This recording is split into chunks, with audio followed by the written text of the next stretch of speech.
Like, I have a bullet in the chamber. Why haven't I even spent it? This is a solid one that I've had marinating in my head for a while. Welcome to the For Your Consideration for the day, people. Here we are. Folks, I want to talk to you today about a really important type of person, a really important type of fella that I think it's prevalent, especially now more than ever.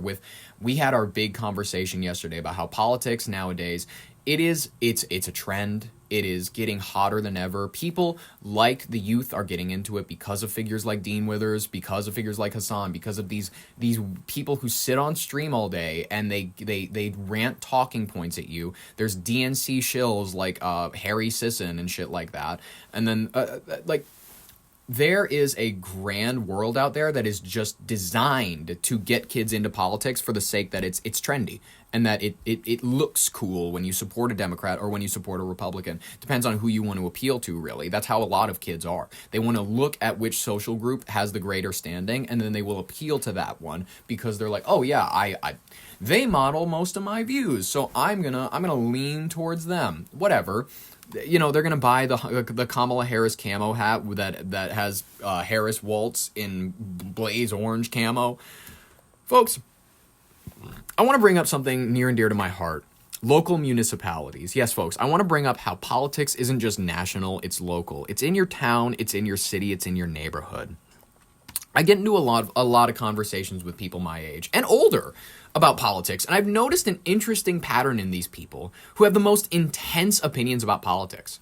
You'll talk to these people and they'll say some hot take about Trump or Kamala, but then you say, oh, that Tim Mahoney, right? And they look at you like they've seen the ghost of Stonewall Jackson. Here's a good reminder. If someone around you is telling you any of their feelings about politics, but cannot name a single person sitting in their local government, feel free to disregard everything that they have to say. Folks, this is an epidemic. I'm talking to too many people my age who need to be acting as proper citizens of their towns, who seem to be all concerned with the practicing of democracy and the importance of your vote, but who couldn't tell you who the local sheriff is if they had a gun to their heads. Police chief? Anyone? It's Dave Zibolski. It's David Zibolski of Fargo. If I've lived in Fargo not long enough to vote in the elections here and I know your local rulers and you don't, how am I supposed to take anything you say seriously? You get your opinions from the internet. Folks, local elections matter. Local leaders matter. For some odd reason, you'll catch these people going to No Kings rallies for photo ops, but you would never catch them dead at a town hall meeting.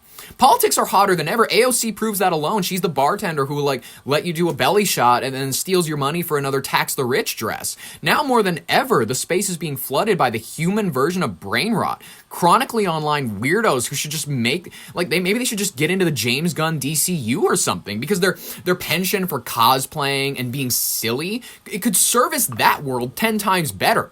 We don't need inflatable frogs at protests. We don't need unicorns. We don't need Gen Z to turn everything into the amazing world of Gumball. Why can't you take yourself seriously? How can you expect anyone else to? Let alone Trump.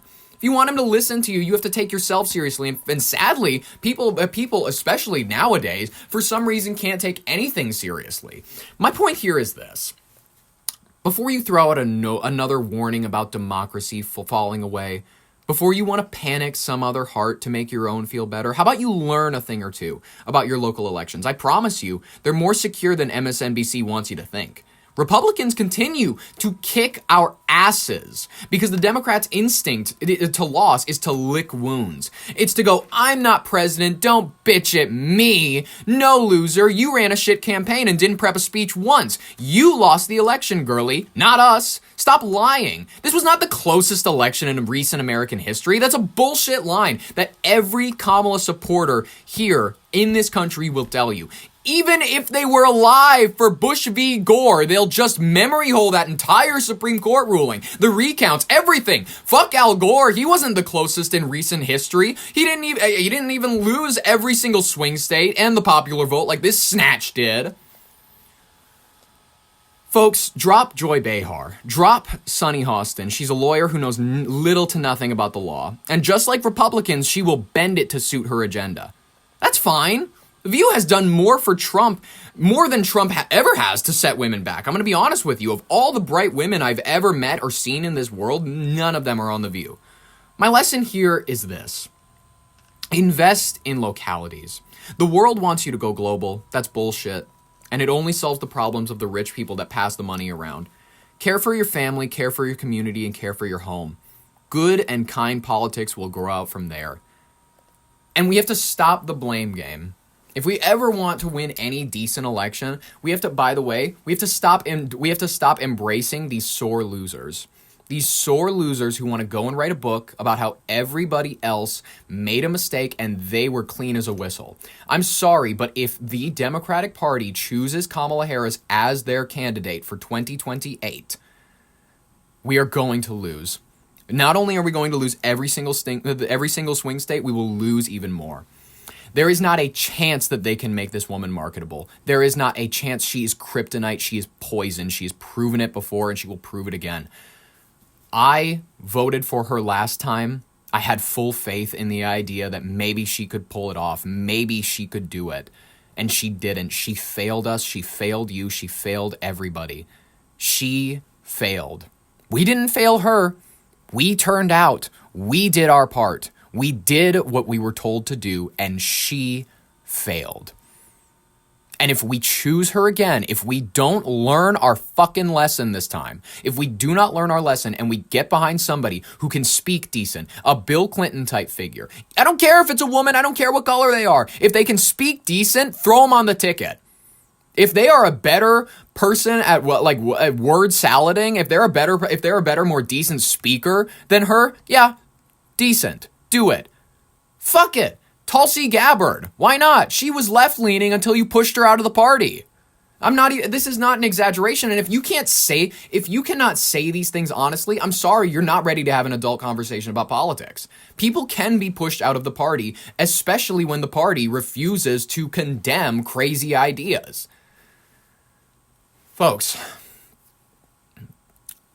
these people will rant at you about how it's the end of democracy. They'll rant to you about how they're not sure that people won't be looped up into camps. These are fear-mongers. These are the exact people that she appealed to, and they're the exact people that will put her on the ticket unless we start speaking up. Unless we start talking about how all of her chirping is bullshit. All of the chirping about the idea that the reason we lost is because of sexism, racism, but the other isms. That's bullshit. Have to take some goddamn personal responsibility. Our image wasn't clean enough. Our message was not appealing enough. That's just how it was.